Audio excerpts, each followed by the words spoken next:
Hello, tonight we report on the music scene in Berlin. Some of you may recall that we visited the city 10 years ago, so we thought it was time for a sort of anniversary update on activities in this city, which is still a magnet for creative people who want to explore the outer limits of their art. Yes, amongst others you'll be hearing from the sound artist Christina Kubisch, noise man Mateen, the singer AGF, and a couple of Brit expats living in Berlin, Planning to Rock and Jamie Lidell. One of the most elusive characters who we interviewed back in 1996 was the techno-punk Alec Empire, who we eventually hooked up with very late one night in a shady bar because he said he had no home address. Well, imagine our surprise this time when he invited the Mixing It team into his extremely elegant studio complex called the Hellish Vortex, a minimalist loft space all in black and white on a shopping street in Kreuzberg. We asked him what had changed for him in the last decade.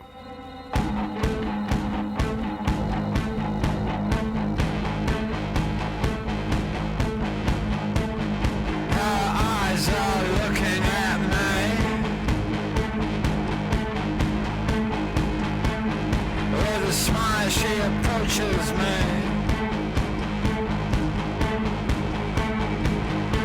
Don't ever fight the feeling. I think 10 years ago Berlin was a very important time for the city. You know, I guess that's when everybody was really into the party scene and the clubs, and I think it was a very alive kind of place with so many new things happening. Then I think towards the end of the 90s that, in my opinion, totally died down. I meet people all the time who go like, oh, Berlin is that amazing place, and it's more in their mind, you know, like the image they have, a lot of legends, and there's a sort of myth, you know, the whole Bowie, Iggy Pop thing.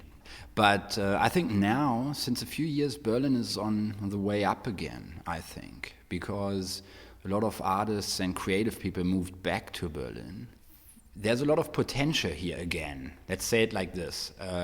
I look at Berlin like almost like a blank canvas. You know, we can do anything we want to now. Find the place in you that's still you, and hold fast to it. It can happen all over the world.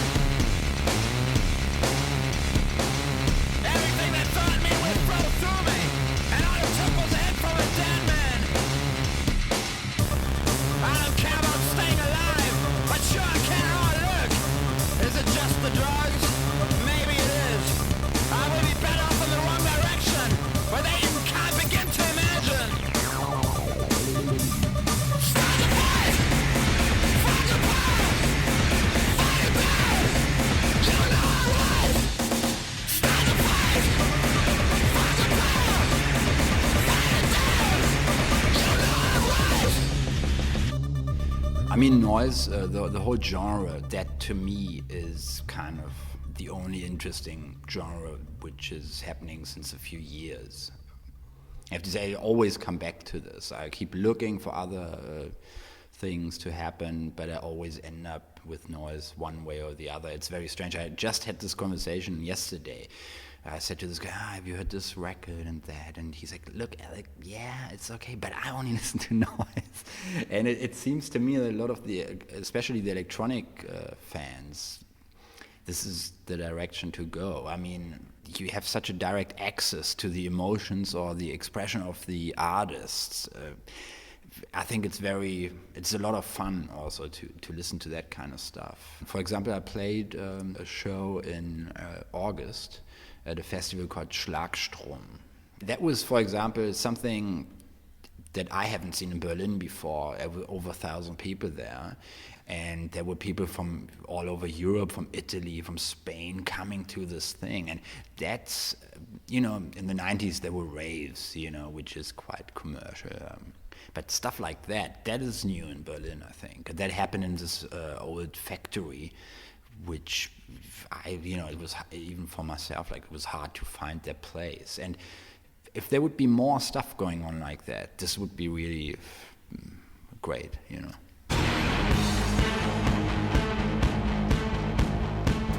She could make me take my own life.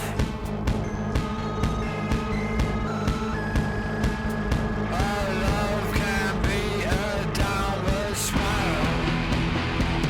Oh yeah.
That was music from Alec Empire.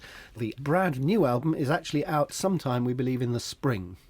Now, last time we were in Berlin, we were very conscious of the wall having recently come down. There were building sites everywhere and there was a horizon of huge cranes. Well, that's all gone. 10 years on, Berlin seems more settled and relaxed in its new united form. But for one musician who we met, it's all still a source of amazement.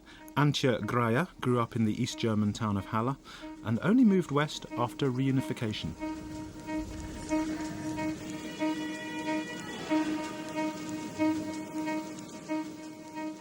It's still completely mind-blowing. When I remember when I first time stand on the other side of the wall, like Brandenburger Tor, the other side, and I was just like looking there where I come from, and I was like, I was in there for so long. I can't believe it. And then, like, you know what happens with your brain? Like everything just falls apart. It's like really interesting. For people who aren't German, we view it as a positive thing. Did it have problems as well? For my generation, only positive, I think. And how do you think it's affected your life as a musician? I think I'm different to many West German girls because of that. Doing music way? And I don't know, I think it's, at least for me, then at some point I realized, okay, well, now I can travel. And I really did. I really took advantage and looked at the whole world with the completely kind of young eye, child eye. I was not judging, I was just looking, and I decided I want to do music, and the result is quite, for me myself, quite convincing. I'm traveling all the time, I do international records. Maybe if I would have grown up in West Germany, I wouldn't have done that. Yeah.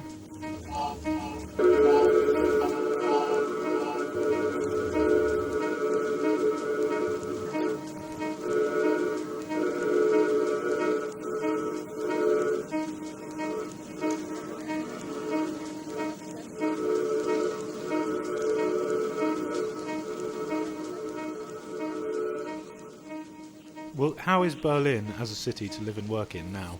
I actually moved here 90 the first time, and then traveled, and I went to London for a while, and then I came back in 96, and since then I live here constantly, and it changed a lot since then. Like, things got more expensive, more hi-fi, more pretty, especially this part of the Berlin here now where I'm living. What do you call this part of Berlin? It's Prenzlauer Berg. This is a lovely room, this. What did this building used to be? This is like old East German factory building. Oh, right. And it gives lots of problems if you want to live there. Like, we have really big problems for living standards, but like, it's nice to have space and really silent place. Like, it's really silent here. Because you're really close to the center of Berlin. Very close, and also this is still like, but also it changes now that spaces get more expensive and stuff. But still, it is comparable to any other city in Europe. It's really affordable to live here, actually. And that makes it less competitive, that makes it more easy compared to London, for instance. London I find really stressful. I'm quite interested in your relationship with the computer, because knowing your work, a lot of what you do seems to be, you know, you work with computers, but also you incorporate computer code into your lyrics. It's what I did on Head/Bauch, my first solo record. In general, it was more about using language and words in music, and I was trying to get away from like this strong personal expression in songs, and I tried to still use voice since this is my main instrument, and I started reading code and I started reading manuals into music, and I found this a beauty in there.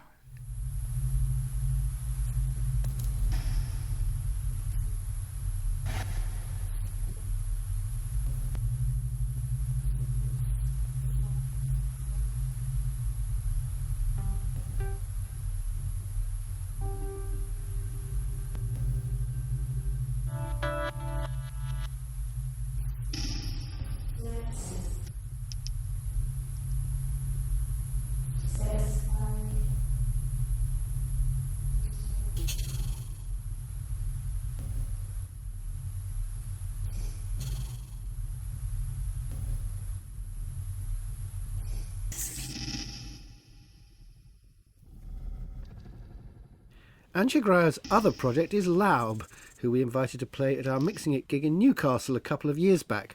but Anja sees Laub as very different to her solo music. What we do with Laub is I try to incorporate very contemporary words, sayings, like what you are used to say. For instance, I fall in a sleep mode, or you kind of talk like you would be yourself a computer or a machine or something. This sometimes I do when I incorporate, for instance, in the new Laub record is the blues record. I really tried to write 21st century blues lyrics, which was a challenge because these guys, they've been singing, about love and their land, their country, and it's life, isn't it? Yeah, I tried to do this also, but today, like. So is this new Laub album, is it a computer blues album? We really realized that it is quite a big challenge to do blues as whatever white Germans, and then connected with electronic music. It was difficult to do. We've been quite scratching our heads. But this is super cool because I don't like to make safe records and I don't like to necessarily fulfill expectations. Well, is there a track that you would like us to play that you could say a bit about? There's one song I'm explaining that I'm alone at home and I'm just explaining a regular day in this song, which is about you read 200 emails, you take a lot of phone calls, you go to the fast food Asia market and like buy something cheap to eat, and all the thoughts running through your head while you do that. I talk about the conversation I just listened between a father and a boy, and like I incorporated all this in the song. The song is called Tofu because I order a tofu dish at the Asia shop, and I talk. And how did you? So you have this idea of chronicling your day, and how did you do the music to it? How does the music relate to it? The music was sang on a blues riff Jotka played. He recorded playing blues and recorded a blues guitar. Like seriously blues, and I was just singing kind of on this riff. It is not pure. I mean, there is lots of cyber in there. It is 21st century, but the guitar is often quite pure. So but we you didn't use blues samples. Basically, he played blues, and then we run it through lots of shit still. I cannot compose without computers.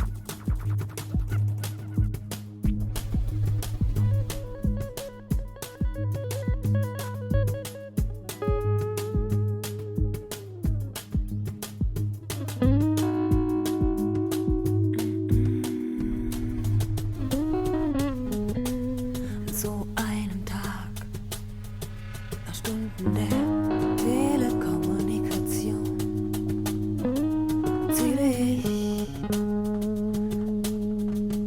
100 E-Mails durchgeschliffen, zu oft zum Telefon gegriffen und schlussendlich nicht viel erreicht. Und schlussendlich nichts erreicht. So mach ich mich rüber zum Asi, nehm mir Zitau aus dem Kühlschrank, bestell mir was quasi budgetfreundliches, ungesundes, bequem. Frag mich, ob die Entenhälften Probleme mit der Prostata hat oder wie ich mit dem System. Und während ich warte auf mein verschrumpeltes Tofu, mir das Gehirn zu grümle über Politik in Musik und wozu, fragt ein 6 Jahre alter Junge am Nebentisch sein Papa. Sag mal, sind Augen auch aus Chemie? Und mir wird klar. Und wie darüber hatte ich und auch der Vater so konkret noch nicht nachgedacht. Mit meiner 5-Euro-Plastetüte mit Natriumglutamat zieh ich mir eine Lucky aus dem Automat und eine DVD aus dem Megastore. Und ich schieb die DVD in mein Powerbook, mir die Nummer 21 vom Asi rein.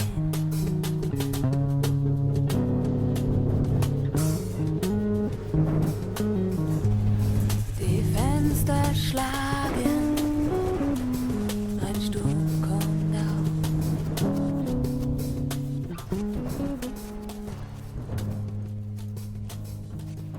Well, you won't have heard that anywhere else. That was Tofu from Laub's soon-to-be-released album of 21st Century Blues, and Antje Grier burnt that track off her computer in her studio where it was all recorded in her home.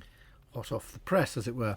Now, like Antje, many of the musicians we spoke to are not native Berliners. They're drawn to the city for various reasons, which are not necessarily artistic, as British expat singer Jamie Lidell explained to us at his rather cramped top-floor studio in Kreuzberg. It wasn't musical, it was love. It was romantic. It started out good, but it turned grey. But I stayed here. And I hated Berlin. I hated it. I had no money. I couldn't speak the language and just was generally scrappling around. But I stayed anyway. I don't know why, actually. But once I'd moved on from that, I sort of grew and sort of found a load of people, and then suddenly Berlin just sort of exploded. I think it does that sometimes for people. But I think people hear a lot about Berlin, like, oh, you've got to come and blah, blah, blah. And maybe for some people, they just don't understand, you know. They see it like a pretty decadent, hedonistic sort of zone for partying and so on. But, you know, I think now it's different. I've been here 6 years. It's a weird place, Berlin. It's a city. It's got all the trappings of a city, but it's the way I live my life is I live it like I would if I were in a village. So when I step out on the street, there's no one there. There's no cars, pretty much. It's just a bunch of families. It's really a family zone where I live. And when I come back here after a while, say in America or like other parts of Europe, the contrast is crazy. It's not really got the rat race thing somehow, Berlin.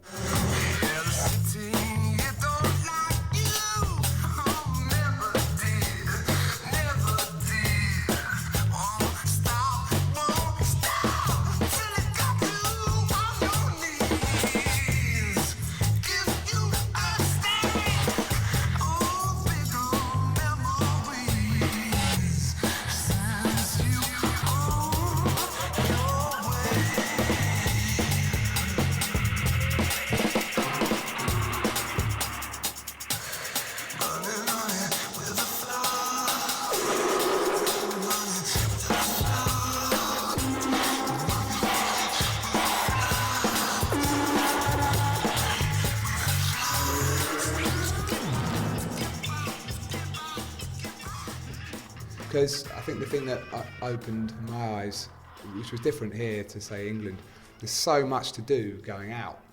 I think still it's really active and there's really diverse. I get my inspiration from the people I hang with because it's not just static, it's the dynamic thing, you know. So, well, obviously Mocky was a big, you know, a massive help. He really, really sort of just kicked my ass and wrote loads of stuff and played a lot of instruments and everything. And he's downstairs in this building as well. So, and then there's Taylor Savvy, who's also in the building. Kevin Blechtam, who's constantly around, just constantly like giving energy and inspiration. Tony Buck, the drummer Tony Buck, was also on the record. This guy Daniel Raymond Garn, is like a lesser known guy, but a crazy dude that lives and works on the outer limits of Berlin. And there was a bunch.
Music by Jamie Lidell, an accidental Englishman in Berlin who's come to love the city. Yeah, and as he said, there are loads of other interesting musicians living in that same unprepossessing old tenement building in Kreuzberg. We only had to go downstairs to meet Janine Rostron, better known as the amazing theatrical singer planning to rock.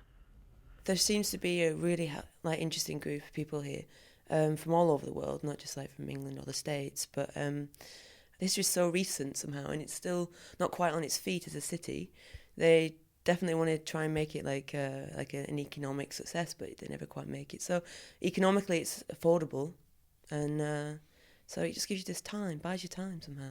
We still live, we as in I guess the artists of Berlin or whatever, still we live quite separately to the other thing that's happening in Berlin, which is trying to be gentrified and sort of catch up with the rest of Western Europe or whatever. But and it doesn't seem to really work either. Potsdamer Platz was meant to be this great, again, it's an economic success, and it just fell flat on its face and corrupt, bankrupt Berlin basically. So I don't know. We're just hoping that it never becomes a success, so then we can always live here really cheaply.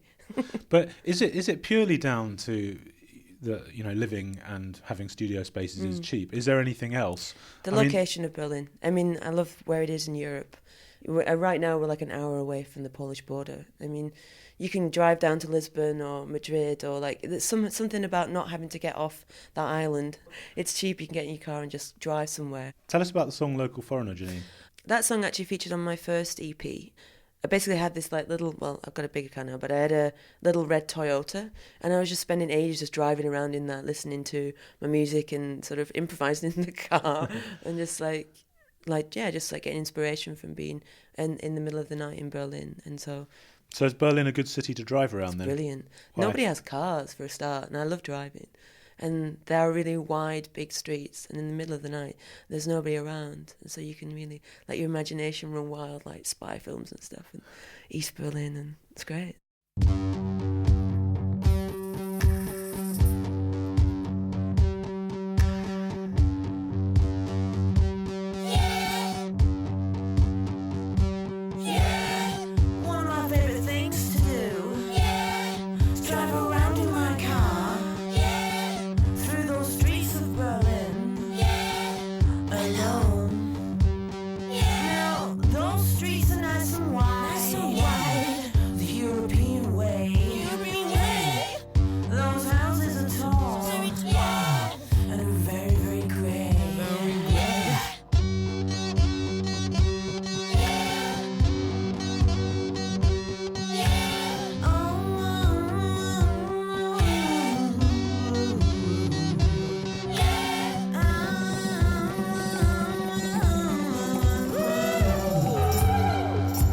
We're sitting in your studio, very nice space.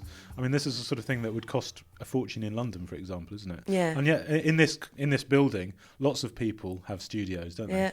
There's lots. There's me, Jamie, and then there's Mocky downstairs, and also Taylor Savvy as well. He's underneath Mocky in the basement, and no, it's brilliant. It's like a little community somehow. I mean, we're all pretty involved, privately with our stuff, but it's it's very uplifting to be around so many creative people. And do you, is it sort of neighbours popping around to borrow sugar with all the musicians in here? If you need a sort of totally guitar or something. I mean, right now I've got this fantastic, I don't even know if Jamie still knows I have it, so maybe I shouldn't mention it, but it's a preamp from Jamie, and it's the one that the Beatles used for Sgt. Pepper's, for example. And it's just brilliant for the voice. It's really makes your voice really warm and good. So you just nipped up there and stole it?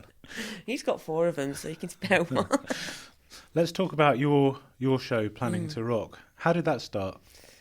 It's been growing for a long time. I've made music for a long time, actually. I was playing violin when I was younger, and kind of ventured off into art as well, making videos and stuff. But ultimately, music was really important to me. And when I came to Berlin, it gave me actually just a space to build a little studio at home and just to develop it more. So I guess Berlin helped me develop it more, and then it just became really important. And then this playback sort of show started, and it made perfect sense, and I could just sing and just sort of wig out on my own on my own music. But I found it very interesting. I saw your show at the ICA. There is a cabaret element to it. I mean, cabaret as in the film that was shot in Berlin. Yeah. That kind of era of music and that style. Is that anything to do with being in Berlin? It's just a coincidence, actually. It's not. I can't say it directly affected me. I mean, I've always been interested also like in musicals or performance, but I never, to be honest with you, I never thought I'm going to be a performer, you know, and I never even thought I could sing, you know. It's only when I really got going I thought, oh, wow, this is something. And now I just love it, you know. It's something that is really important for me. It's a great way to express everything that's happening or is going to happen to me. So, but yeah, there is a parallel there, but it's not really intent, like it wasn't planned or anything. So would you be doing Planning to Rock if you still lived in Bolton? Oh, no, I don't think so, you know. Or if I did, it would be very weird, weirder than it is already. I don't know. But I love the North. I love the humour and the warmth up there and stuff, you know. It's a funny You have place. a song, Bolton to Berlin, don't you? Well, it's called Bolton Wanderers, actually, and That's it's about the football team. Well, it's about me. I always loved that name, Bolton Wanderer. And about 2 days ago, I got a phone call from the football club, and they wanted to play it on match day. Wow. And they did. Next time, I mean, if they do it again, I'm going to go up and be there in the stadium. It's a massive Reebok stadium. Yeah. Hear that echoing around. I mean, I did say there's some German lyrics in as well, and I said, just be careful, because I think some Bolton folks think the war's still on, probably, isn't it? Start a fight. But is that how you see yourself? Because I remember seeing you perform that. Are you a Bolton Wanderer? Is that what it's about? Yeah. Distance made my life start living. I woke from a sleep, a perpetual mist. Seated in the front of my mind, the place of living in the sheep behind, waiting in the wings of life, till I found and learnt my size. Years of needed emotional thought that slowly lit, and now I caught myself up. Ich bin, oh, ich bin ein Bolton Wanderer. Ich wandere, wo es nach hingeht. I'm a Bolton Wanderer. I'm a Bolton Wanderer. I'm a Bolton Wanderer. I'm a Bolton Wanderer. Ich bin ein Bolton Wanderer. Ich wandere, wo es nach hingeht.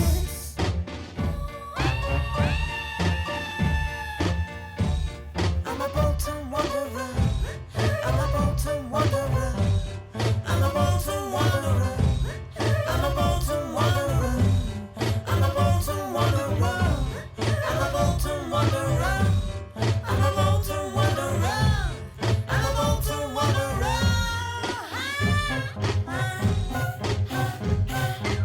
So, Janine, I have in my hand a new EP that you've put out. Have It All Stringed Up. What is this? It's an EP with 4 of the songs from the album, recorded with a string quartet. Basically, for the record release party, I had a quartet come and play live with me, which was brilliant. And for that, I just kind of rearranged the arrangements and just jiggled it around a bit. And then, you know, I'd gone to that length of like writing the music in that, so I thought, well, I made it into an EP.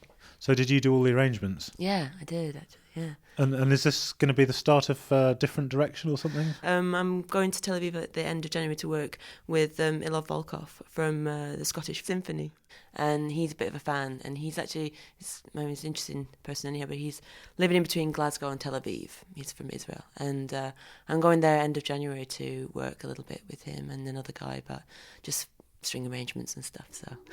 So there might be an orchestral Planning to Rock album then? Possibly, yeah. I mean, I'd love to have like live timpani and stuff like that, you know. But still Planning to Rock, you know what I mean? I don't know what you're thinking, but I know what you think. I don't know how you're feeling, but I know that you feel. I don't know what you're loving, but I know that you love. I don't know where you've been, but I know where you've been. I thought in a corner, it's still to its teeth. Shining thoughts in her back door, shining thoughts to bleed.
Think That Thought from Planning to Rock's latest release, a 4-track EP employing a real string section. Another Berlin resident who likes the sound of acoustic instruments is F.S. Blumm, who gave us a guide to some of his collection in the music room of his apartment in Friedrichshain.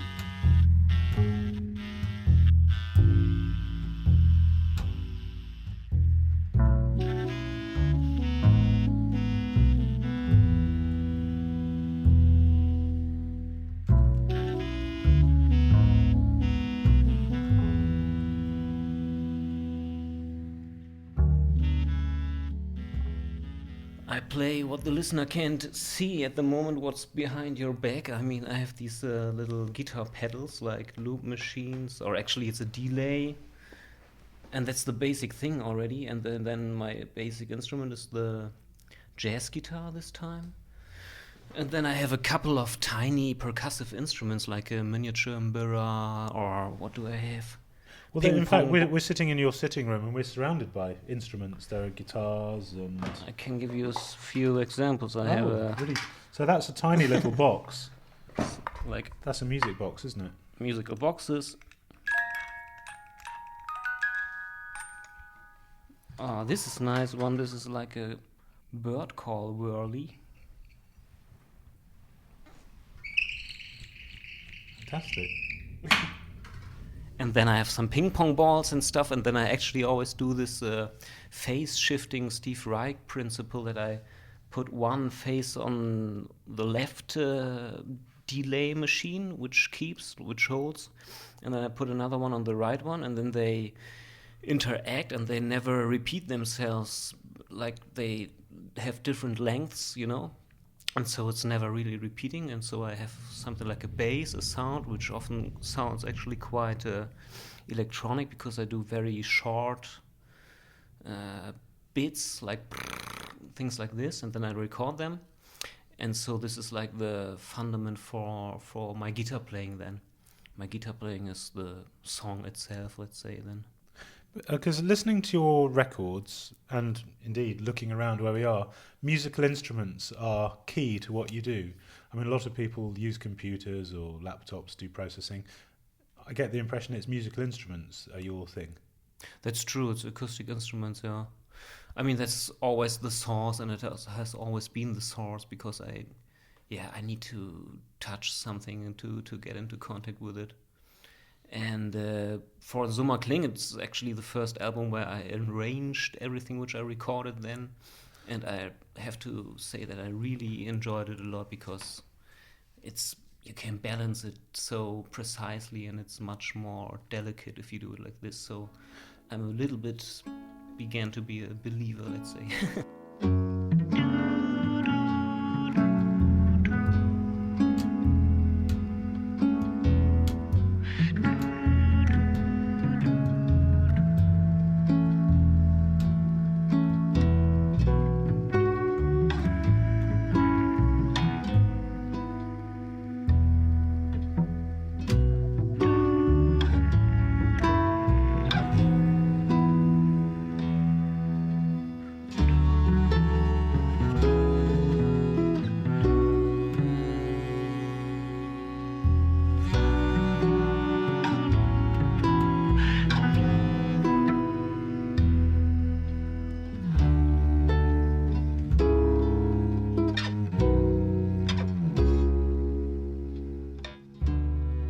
Because it's interesting looking on the back of the sleeve of Summer Kling. I mean, there's a large list of musicians who you've worked with.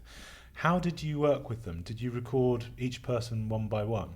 Well, the whole composing process, let's say, is I write the piece on the guitar, then I make up some melodies and I extract some lines out of the guitar, and then I write them down, I make the score, and then I send the score to the wind instrument players, which is always very hard because they all have these different, tunes and keys and stuff, and it takes quite long for me. And then I send them to them because most of them don't live in Berlin.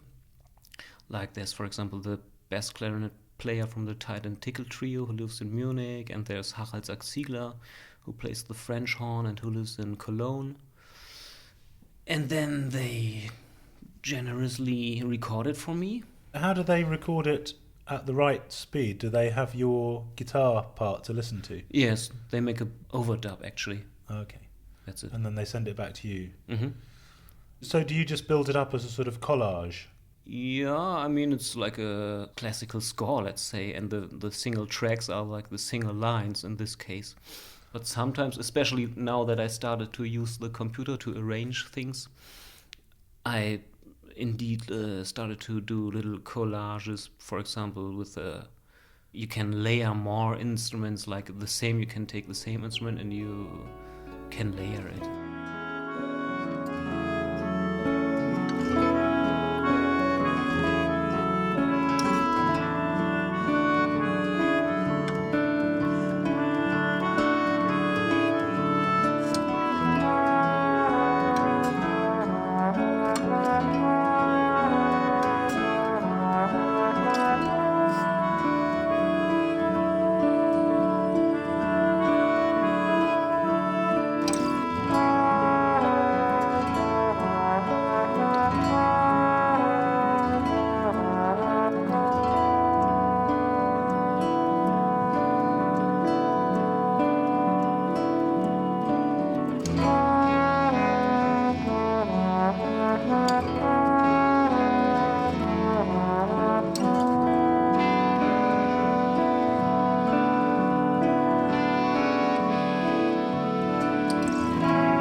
F.S. Blumm and some of the richly layered music that he puts together in his small Berlin flat. As you may be gathering, most of the musicians live in the central eastern districts of Berlin, but we did meet one notable exception to that rule. Yes, one sunny morning we drove right out beyond the eastern suburbs to visit Christina Kubisch, one of Germany's leading sound artists. In fact, she's a professor of sound art. We found her large detached villa in a tree-lined road facing a very grand old racecourse. Well, this place is called Hoppegarten. It's just outside of Berlin, at the doors of Berlin, you could say. And it's a very old race place, built in 1865 by a landscape architect. And it's very, very east. I mean, some people think we're next to Poland, but we are not. We're just 2 stops from the city border. It's quite often that people now go outside because they find larger places for less money. And it's not a need to go outside, like in London. I know people move far out because they can't afford the places in the very center. And I very much like to live here. I'm very interested in the idea of sound art, because I think this is perhaps quite a German thing. How would you describe sound art? Well, I could tell you what I don't consider sound art, because recently every time you have a video with 2 speakers, people call it sound art. I think it's much more than just a visual thing accompanied by a sound. It includes space, architecture, and as well the kind of movement or perception the visitor has. So, in a way, the aim of your sound art is to sort of encompass the audience, the person who comes to see what you have done. I think it's really involving people in the way they perceive things. They become a part, or like composers sometimes, I mean, moving around and getting the sounds together. And as well, it's a kind of different perception, because if you're not looking in front of something, but when you can have your own individual path, you perceive things maybe in a completely new way you wouldn't do otherwise. Tell us about a piece of your sound art which you think is a really good example of what you've been talking about. I think I could talk about the most recent work I just do now, which is called Electrical Walks, and it's a series, it's a development of older work. People get very special kind of headphones. They look like headphones, but there are sensors in it, large coils. And I trace paths in cities beforehand where people then can go along They hear all the electromagnetic waves, which usually are hidden, which are inaudible, invisible, but which are getting stronger and stronger, I would say, every moment, every month.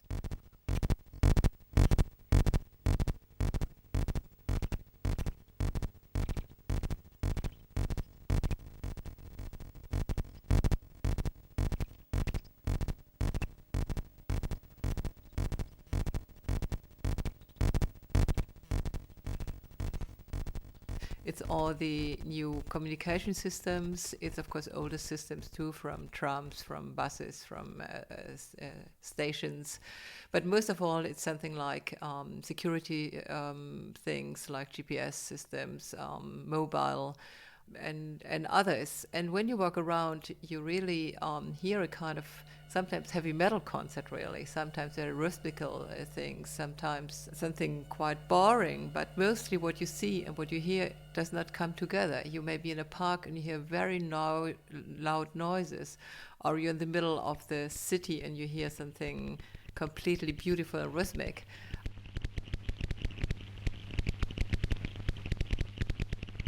And this makes you look at things in a different way than before. It makes you perceive that what you think is a house or a door or a window may be something different as well. And that's for me sound art, well, that's my personal view, of course, to perceive things in a different way than before through sound.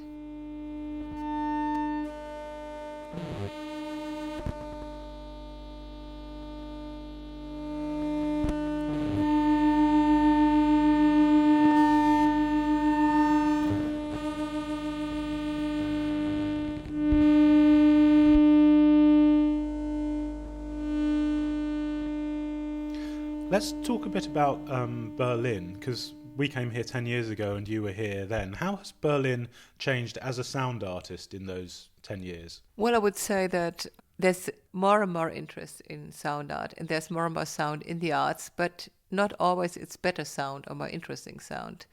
Because, as I said, technologies make it possible now to work at home, to have mobile studios. Many people work more with computers nowadays, which means a different way of listening, of dealing with sound. And I think, too, that it has become official in the way that here at the Academy, sound art is now an official, I would say, masterclass.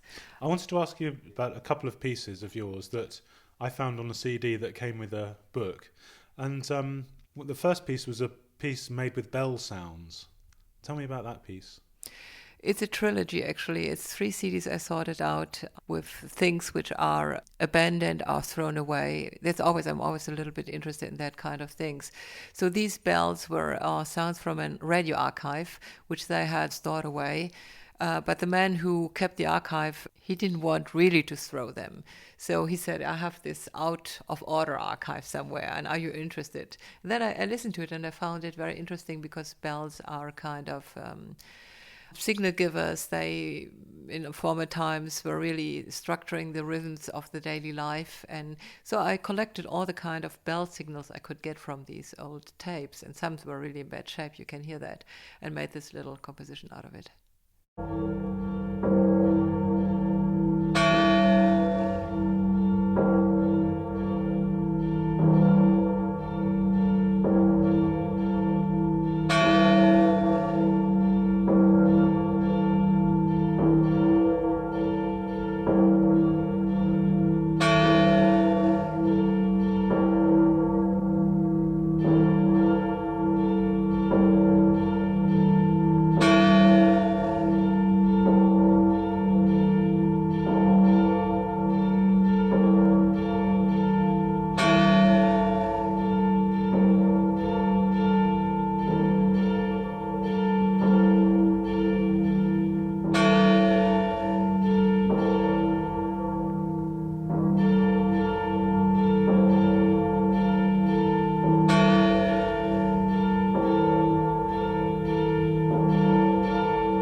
And the other piece I really liked was made of door noises.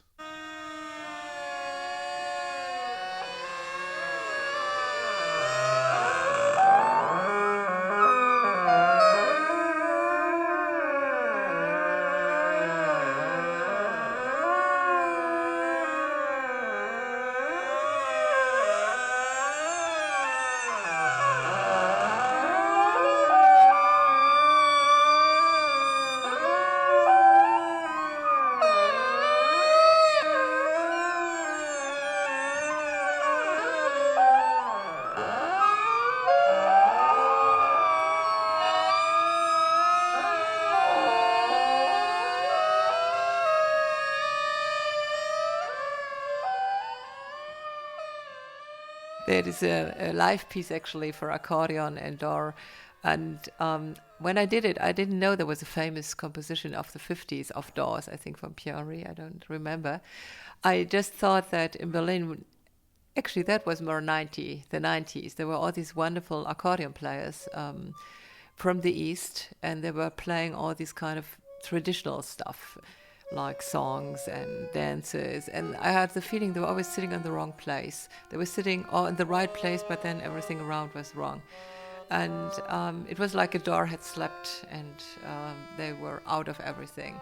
The doors were recorded all over in many old places which were no more used, cellars, basements, and old houses. And the performance is that the accordion player is sitting in the middle of two large speakers between these door sounds and improvising a kind of tune which could remind these old songs. I think this was really inspired by Berlin, this piece.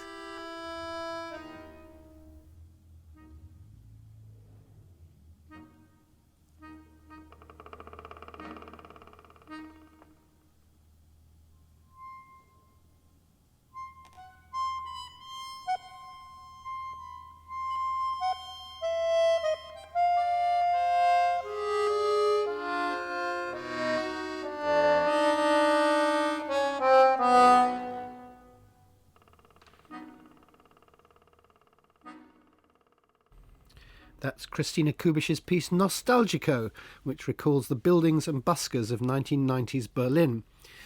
Back in the heart of the city, we were surprised to find another composer who, like Antje Grier, has just finished an album inspired by the blues. Eckhard Ehlers is known as an electronic composer whose instrument is the laptop, but he explained that he was getting tired of the sterility of laptop performance. I started playing live through amplifiers with my laptop because I was so bored with the PAs, and if you play a laptop it has to be a very, very good sound, otherwise it's too boring because it's just sound, it's nothing else. There's no action on stage, and and at one point I said, okay, it's enough for me, I'll play through amps, and then the music changed because it's got noisy at the first point, and I had to think, okay, noise, bit boring, what can I do with it? And then I got to blues, and I also wanted to do a record about death, and this also fits very good.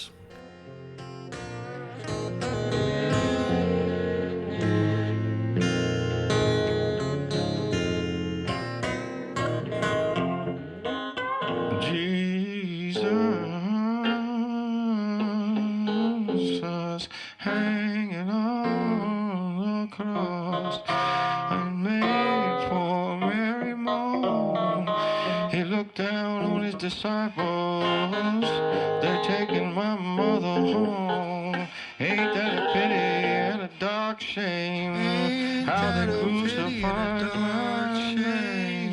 Ain't that a pity and a dark shame? Ain't that a pity and a dark shame? Ain't that a pity and a dark shame?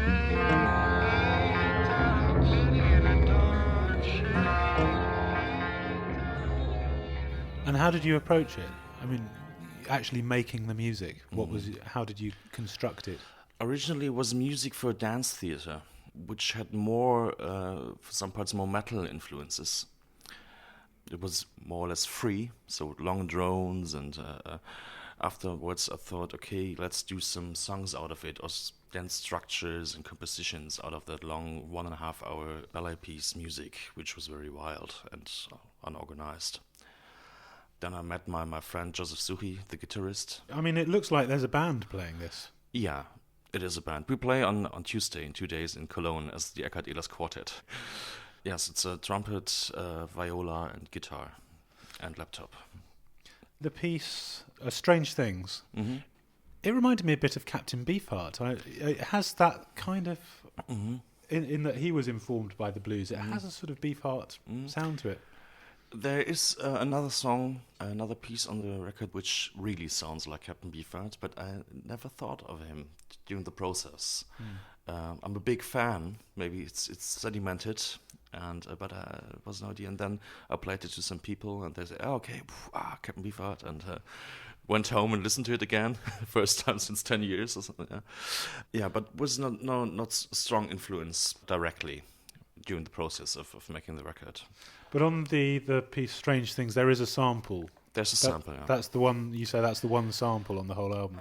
Yeah, that's a song recorded on I think it's from the Alan Lomax archives, and the guy who sung it is Charles Huffer Jr., on a veterans home during the Second World War, and he just came back and was really hurt. He died soon after this recording.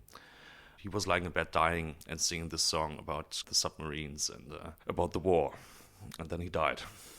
Strange things happening in the land. Strange things happening in the land. Wars going on, cause our hearts to moan. Strange things happening in the land. You read the Holy Bible, Matthew does record pestilence and earthquakes, and also rumors of war. You see it's God's own will, the Bible be fulfilled. The strange things happening in the land. So the blues and this period really is an enthusiasm for you. It's something you're really interested in. Yeah, at that time, yeah. So it was really my decision to make blues, and then I had to work on it and find a way to relate to it, because it's, there were lots of worse things in the name of the blues the last 50 years, so like Eric Clapton and so on. So I had to. Is there a political element to this album then? Definitely, yes. And so what would you say your political message is? I think it's complex. I wanted to work about death and how people die and ecological problems and lots of things in my head, and then I had to focus one string out of it, and that's a record. And another piece, probably pronounces completely incorrectly, Nie wieder schnell sagen, is all harmonica. Yeah. How did you make that? It's C minor.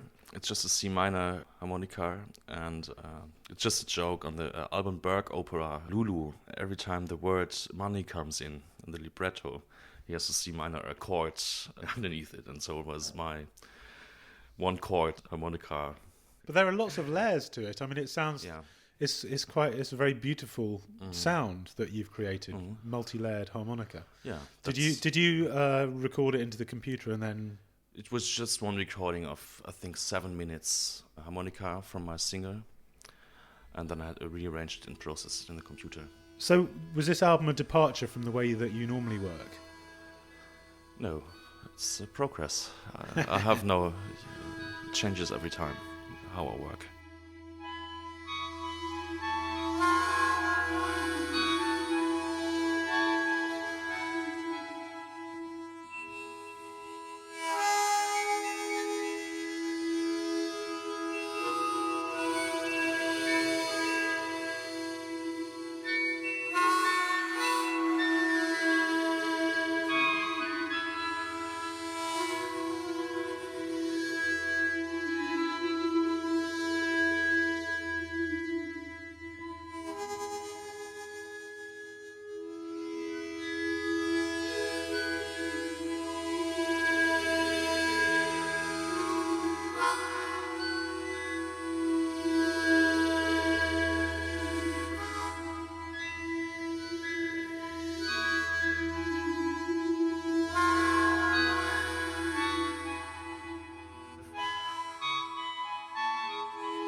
That was Nie wieder schnell sagen by Eckhard Ehlers from his recent album A Life Without Fear, which he says was inspired by the blues and death. Now, as Alec Empire mentioned earlier, one of the most exciting underground scenes in Berlin at the moment is noise, often performed by angry young men with a definite anti-bourgeois attitude. It has something of the same rebellious spirit that punk had in the 1970s. In fact, one noise artist who we approached refused to do an interview for this programme because he didn't approve of the other musicians we were talking to. But we struck lucky with another plucky young noisenick named Martine. Brace yourself now for some serious noise.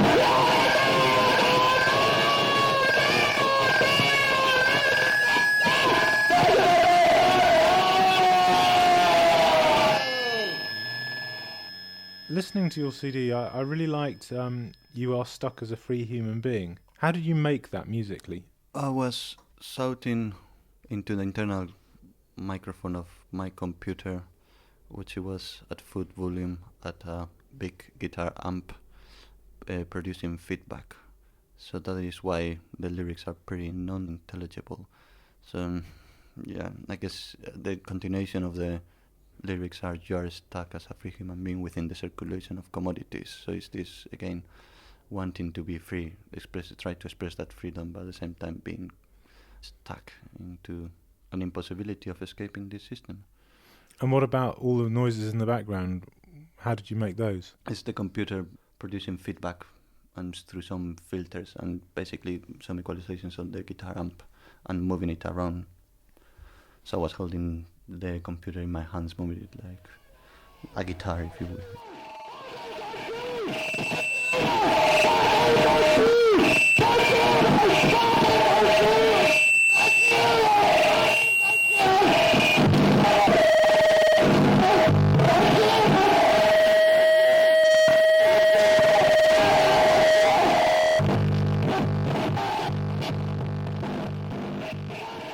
Describe the concert where you recorded the audience. Yeah, I've done it in different contexts, but the last one was in London, a festival, No Trend 2. And basically, I was holding a microphone, I had mirror sunglasses, and I had the computer. For 10 minutes, I was standing like this. Basically, I was recording the sounds of the room. And because it was a noise concert, I kind of anticipated that people will heckle me or will say things. And they did quite a lot. And basically, after those 10 minutes, I just played back the file that I was just recording at full volume. So people were hearing themselves, and they might talk to some friends, and they told me that they felt very strange. And at the end of the concert, somebody said, "Thanks for making me look like a dickhead." And then, I realized that I actually was very pleased with this performance. So what made it a good performance? The reaction? Not the reaction, just that the issues that I wanted to address were addressed in a way that people got it. So I'm interested in exploring the social atmospheres depending on what kind of concert you go to. You are likely to react in a certain way or in another. So, for example, if you play here in Berlin in an improv concert, you can anticipate that people are going to be very respectful. But if you are playing a noise concert in London, people feel comfortable heckling you. People feel comfortable saying things, and somebody says something, then somebody will follow, and that is just normal. So I'm interested in exploring those kind of stereotypes. And who do you think are the most interesting noise artists in Berlin at the moment? Marcelo Aguirre and Joe Lance.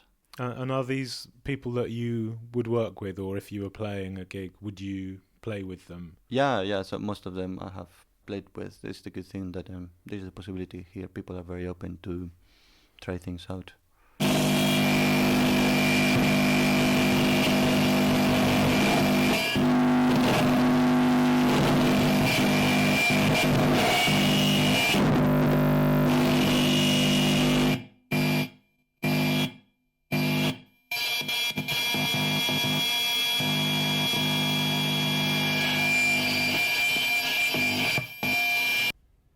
The rebellious sound of young Berlin. That was Mateen from the city's burgeoning noise scene. He seems such a polite young man as well. I suppose anarchists are often softly spoken and thoughtful. Well, one great thing about Berlin that several people remarked on was the diversity of music being made and played there. And our last artist featured tonight couldn't be much more different from Mateen. Andrew Peckler's latest album, Strings and Feedback, is inspired by the music of Morton Feldman, the New York composer who wrote some of the quietest and calmest music of the 20th century. We met Andrew at his apartment after climbing the usual several flights of dark and winding stairs.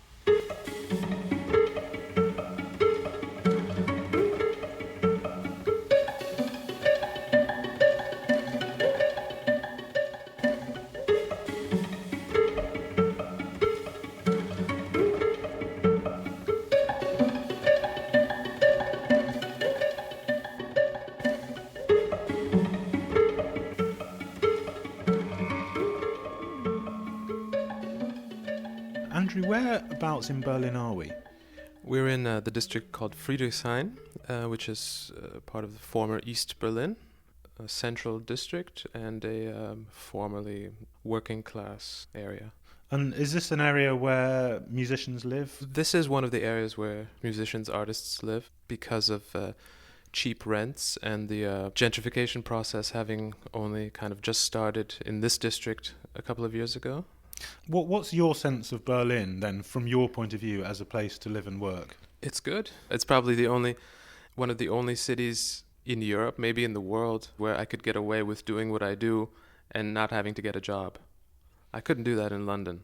Okay, let's talk about your album, Strings and Feedback, which you made in the studio room right next to where we're sitting. Right. It's based on Morton Feldman, isn't it? It's based on, or inspired by, it's a series of pieces that use as their basic material samples from recordings of some of Morton Feldman's compositions, which I take and rearrange. Well, you've added some sounds to them, because I was just listening to it, and it's fascinating trying to work out what is Morton Feldman and what isn't, because unless I had read that there were samples of Morton Feldman, I wouldn't have guessed.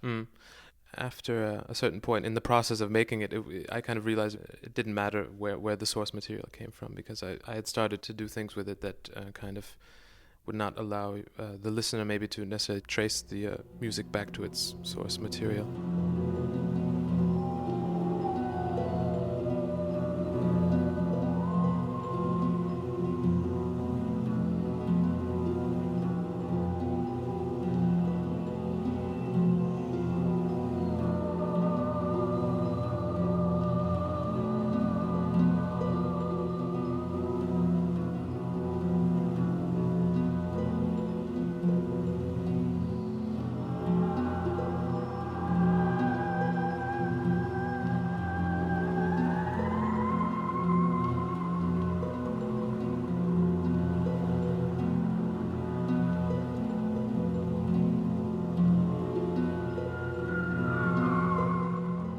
The reason why I kind of chose to mention Morton Feldman and highlight the fact that this was the material that I was using is because what I realized at some point that what I was doing was the opposite of what Morton Feldman's ideas were pushing towards. He summed it up in response to a question about his compositional style, is that he doesn't push sounds around. It's very undynamic. There's very little traditional dramaturgy. Yeah, music. But I wouldn't say that that's not the case in your music. No, is it? I realized at some point that I was basically doing the opposite of what he was doing. I was taking these discrete tonal events and pushing them around.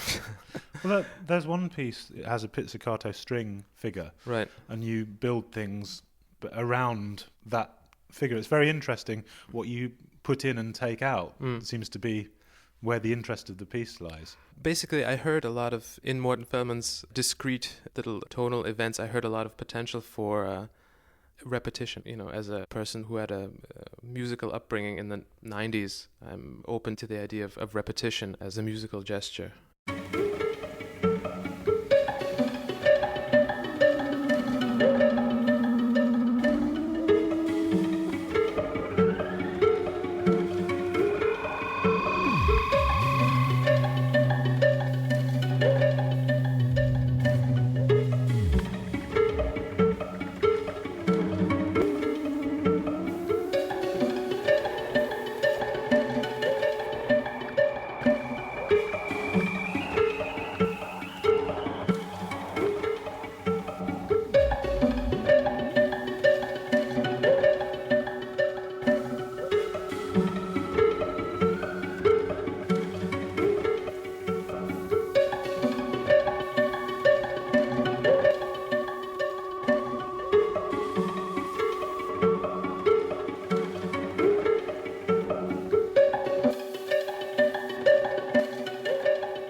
So, Andrew, on strings and feedback, you talked about the strings being from Morton Feldman pieces. How did you make the feedback?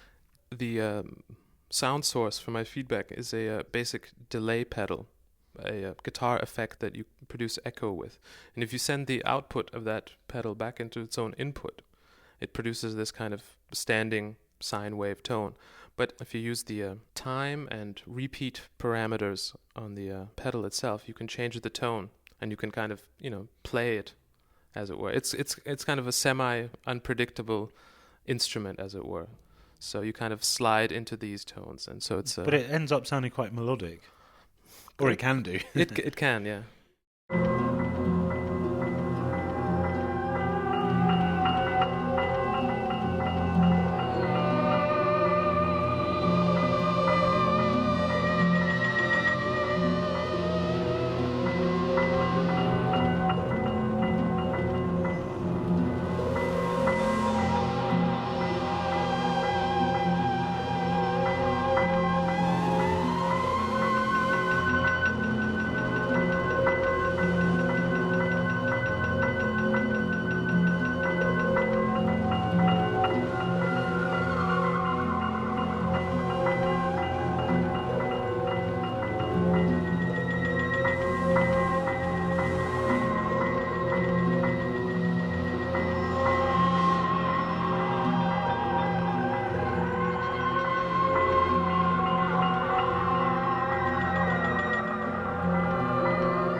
Music from Andrew Peckler's album Strings and Feedback, and that brings us to the end of our revisiting of Berlin 10 years later.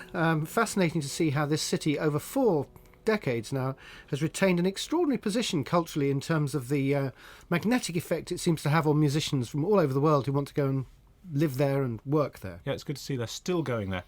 Right, join us next week for the very final Mixing It. We feature a special session with People Like Us, and Vicky Bennett of People Like Us has actually made a tribute to Mixing It. Mixing It's presenters, to be more precise. She's been given access to 16 years' worth of archives of programmes, and she's put together a special collage worth hearing, I think. It's quite the embarrassing tribute, it has to be said. And around that, of course, there will be some essential new CD tracks. Join us then. Until then, good night. Good night.